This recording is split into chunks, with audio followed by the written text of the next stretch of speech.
사랑하는 하여무 가족 여러분, 안녕하세요. 김소명 목사입니다. 오늘은 미국 독립 기념일입니다. 미국이 식민지 시절로부터 독립을 이루고 또 지금과 같이 강한 나라로 우뚝 설 수 있었던 것은 전적인 하나님의 은혜입니다. 우리 조국 대한민국도 마찬가지입니다. 숱한 위기와 나라를 빼앗긴 슬픈 역사를 가지고 있기는 하지만 그럼에도 그 모든 어려움을 이겨내고 지금의 번영한 모습을 갖출 수 있는 것은 이 또한 전적인 하나님의 역사하심이지요. 나라와 민족을 위하여 늘 기도하는 우리 하연목 지체들 다 되실 수 있기를 축복합니다. 오늘 주시는 말씀은 디도서 3장 1절과 2절입니다. 너는 그들로 하여금 통치자들과 권세 잡은 자들에게 복종하며 순종하며 모든 선한 일 행하기를 준비하게 하며 아무도 비방하지 말며 다투지 말며 관용하며 범사의 온유함을 모든 사람에게 나타낼 것을 기억하게 하라. 아멘. 성경에 기록된 초대교회의 모습을 보면 그들 가운데 엄청난 박해와 핍박이 있었음을 알 수 있습니다.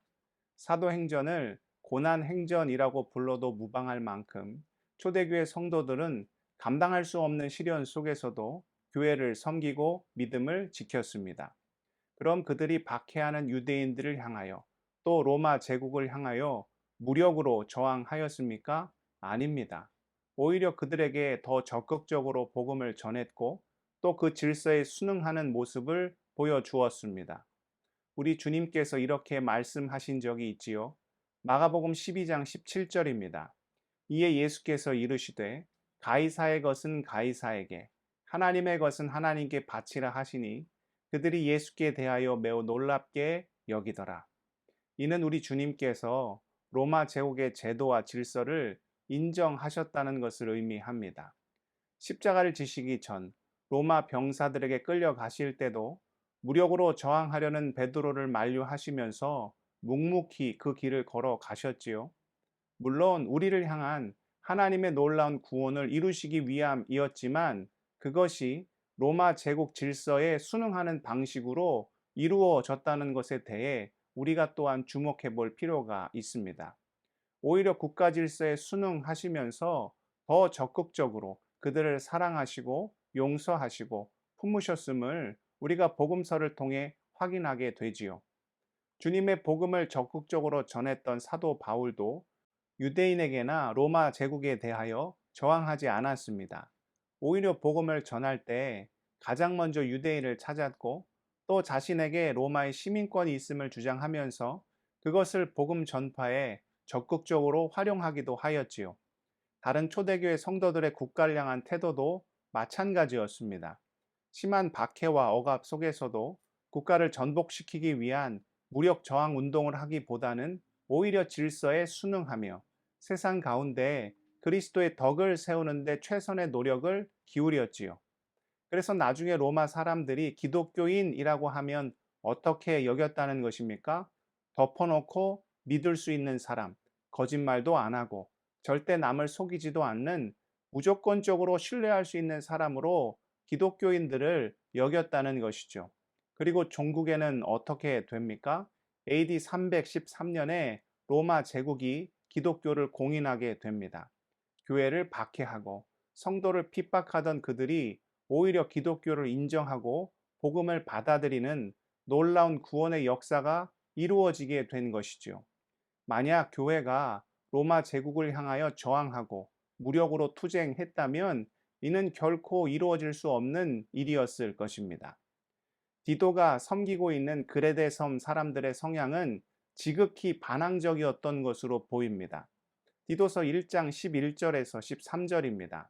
그레데인 중에 어떤 선지자가 말하되 그레데인들은 항상 거짓말쟁이며 악한 짐승이며 배만 위하는 게으른 뱅이라 하니 이 증언이 참되도다.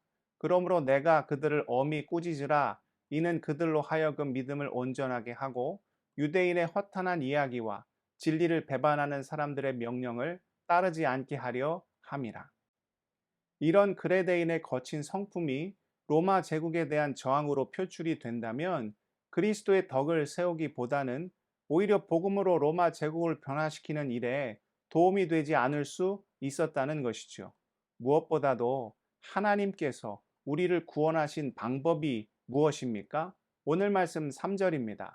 우리도 전에는 어리석은 자요, 순종하지 아니한 자요, 속은 자요, 여러 가지 정욕과 행락의 종노릇한 자요, 악독과 투기를 일삼은 자요, 가증스러운 자요, 피차 미워한 자였으나 우리도 주의 십자가를 통과하기 전까지는 세상에 속한 더럽고 추한 죄인이었습니다. 용서받을 수 없고 결코 품을 수 없는 자들이었지요. 그런데 하나님께서 어떻게 하셨습니까? 4절에서 7절입니다. 우리 구주 하나님의 자비와 사람 사랑하심이 나타날 때에 우리를 구원하시되 우리가 행한 바 의로운 행위로 말미암지 아니하고 오직 그의 긍휼하심을 따라 중생의 씻음과 성령의 새롭게 하심으로 하셨나니 우리 구주 예수 그리스도로 말미암아 우리에게 그 성령을 풍성히 부어 주사 우리로 그의 은혜를 힘입어 의롭다 하심을 얻어 영생의 소망을 따라 상속자가 되게 하려 하심이라. 한마디로 하늘보다 높고 바다보다 깊은 사랑으로 우리를 그냥 덮어 주셨지요. 아무런 자격도 조건도 갖추지 못한 우리를 예수 그리스도 그 십자가의 놀라운 사랑으로 품어 주셨습니다. 그러니 세상을 향한 우리의 자세 또한 어떠해야 하겠습니까? 당연히 주님을 따르는 자들로서 주님께서 지신 십자가를 우리도 지고 그 사랑과 용서로 세상을 섬기고 그들 가운데 주의 복음을 더욱 간절히 전해야 하겠지요. 우리 그리스도인들이 반드시 빼놓지 않고 해야 하는 기도가 나라와 민족을 위한 기도입니다. 하나님께서 우리를 대한민국에서 태어나게 하시고 또 미국에 이민을 와서 살게 하신 목적은 바로 우리를 통하여 이 나라와 민족을 변화시키시기 위함이지요. 오늘이 또 마침 미국의 독립기념일입니다. 우리가 살고 있는 미국을 위하여 또 조국 대한민국을 위하여 더욱 간절히 기도하는 우리 하연목 지체들 다 되실 수 있기를 축복합니다. 기도하시겠습니다. 사랑의 하나님, 우리가 세상 질서에 순응하여 무엇보다 그리스도의 덕을 세우는 삶을 살게 하여 주옵소서. 우리를 대한민국 땅에 태어나게 하시고 또 이 미국 땅에서 살게 하신 하나님의 분명한 목적이 있음을 봅니다. 이 나라와 민족을 위해 중보하게 하시고 우리를 통하여 이 땅 가운데 예수 그리스도 십자가의 복음이 온전히 바로서게 하여 주시옵소서.